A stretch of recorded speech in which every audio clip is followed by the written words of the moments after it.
இன்றே டவுன்லோட் செய்து உங்கள் ஃபேவரட் ஷோக்களை என்ஜாய் பண்ணுங்க.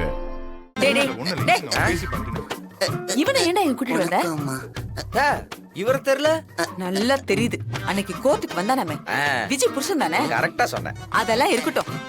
இவனை எதுக்கு இப்ப இங்க கூட்டிட்டு வந்த? அட என்னத்தை இப்படி பேசுறீங்க? ஒண்ணுக்குள்ள ஒண்ணு, கண்ணுக்குள்ள கண்ணு, சொந்தத்தோட சொந்தம். அதுக்காக இவனை எல்லாம் கொண்டு வந்து வீட்டுக்குள்ள வச்சுப்பியா? அவ கொல்லிக்கல்லையே படக்கூடாதுன்னு நம்ம வாழ்ந்துகிட்டு இருக்கோம். இப்ப இவ ரொம்ப அவசியம்.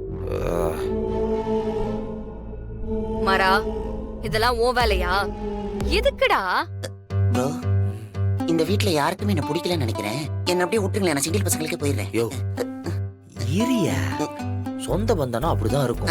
சண்டைக்கு வருவாங்க, காரி தூக்குவாங்க, பாத்திரங்களை இவனை தண்ணி எடுத்து மூஞ்சில் ஊத்துவாங்க. இதுக்கெல்லாம் ரோசப்பட்டவன சொந்த பந்தமா வாழ முடியுமா? ப்ரோ, சொந்த வசனம் மாதிரி தெரியுது.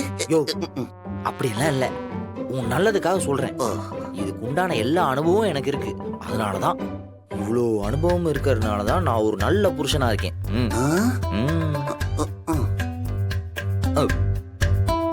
வேணாம் மாறா, தேவையில்லாத வேலையெல்லாம் பாத்துக்கிட்டு இருக்க. வெளியில போற ஓனா தூக்கி வீட்டுக்குள்ள விட்ட மாதிரி. இப்ப இதுக்கு தேவையா எனக்கு? அத்தை, இவனை பார்த்தா ஓனா மாதிரியா இருக்கு. இவனா? சாரி, இவரை பார்த்தா ஓனா மாதிரியா இருக்கு. He is such a sweet fellow. அப்படிதானே? அப்படியே வச்சுக்கலாம். நமக்கு உதவி பண்ணிருக்காரு.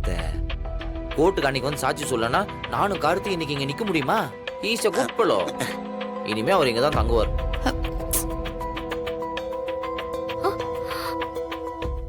சகல, நீங்க மேல போய் லெஃப்ட் திரும்புங்க. அங்க ஒரு ரூம் இருக்கும். அந்த ரூம் நீங்க எடுத்துக்கங்க.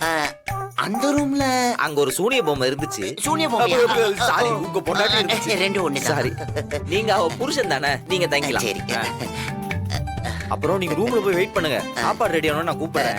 நீங்க போய் வெயிட் பண்ணுங்க. எனக்கு சூடா கொஞ்சம் கோல்ட் காஃபி. வருது. வணக்கம், பாய். போங்க. டேய், இதெல்லாம் நமக்கு தேவையாடா? கோல்டு காஃபி போய் சூடா வேணும்னு கேட்டுட்டு போறான். இவர் அவன் நமக்கு எவ்வளவு குடைச்சல் கொடுத்துருக்கா. பதிலுக்கு ஏதாவது செய்ய வேணாம். இவனை வச்சு அவளுக்கு என்ன விளையாட்டு காட்டுறன்னு மட்டும் பாரு. Wait and see.